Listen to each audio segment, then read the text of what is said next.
سلامونه نیکلی دوستانو شاته تصویر تاسو کتلی شئ ما بیکګراوند کې لګولی هم دی دا هغه کس دی د بل هیواد مهاجر په توګه امریکا ته راغلی او دلته یعنی جنسي ځورونې چې موږ تاسو په پښتو کې ورته وایو ګیر شوی دی یعنی راپور ورباندې شوی دی او بعد د هغې نه خلک راغلي دي هغه مسؤل خلک راغلي دي او دا کس یې نیولی دی دا د USCIS لخوا نه نشر شوی دی وایي که چېرته دغسې کارونه تاسو کوئ نو ډېره ښایسته هغه د چا خبره هغه دغې ته یو اشاره کړې دی هغه دزبند ته ورته هغې لیکلي دي چې وایي ډېر یو ښایسته بنګړي به ستاسو لاسونو ته واچول شي که چېرته دغسې کارونه څوک ترسره کوي بدون د کوم شک نه بدون د کوم دغه نه ډایرکټ ډیپورټیشن دی اول به دلته سزا ګوري داسې هم نه دی چې تاسو به یو جرم وکړي یو دغه وکړئ تاسو ته به سزا نه ورکول کېږي او تاسو به ډیپورټ کېږي نه دا خبرې نشته دی اول به تاسو ته دلته سزا درکول کېږي بعد د سزا د ختمېدو نه وروسته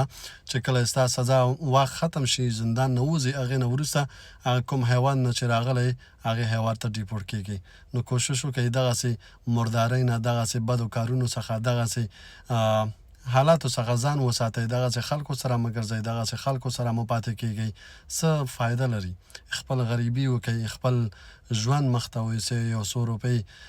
ګټه وکړئ یو څو روپۍ کوم ځای نه پیدا کړئ خپل فامیل ورباندې وساتئ خپل فامیل خوشحال وساتئ دا به ډېره ښه نسبت د دې نه چې هلته لاړ شئ چا سره غلط کار وکړئ یو چاته صدمه ورسوئ دا ښه کار نه دی ځکه چې پردي هیواد ته هم راغلی پردي وطن کې هم ژوند کوي او بعد د هغې نه چې ته داسې یو غلط کار وکړي نو حتما دا تنه ستا نه دا د قوم نوم هم بدیږي دلته د افغانانو نوم هم بدیږي د افغانانو کیس هم خرابیږي د افغانانو بیکګراوند هم خرابیږي هغه بیا د یو کس په سر د ټولو افغانانو کیسونه دلته خرابیږي حتی هغه خلک چې نه دي راغلي هغې کیسونه هم بدیږي او هغې کیسونه هم خرابیږي چې د هغې په راتلو کې هم ډېر وخت نیسي او د هغې په بیکګراوند کې ډېر غټ تاثیر لري نو کوشش وکړئ دغسې خلکو سره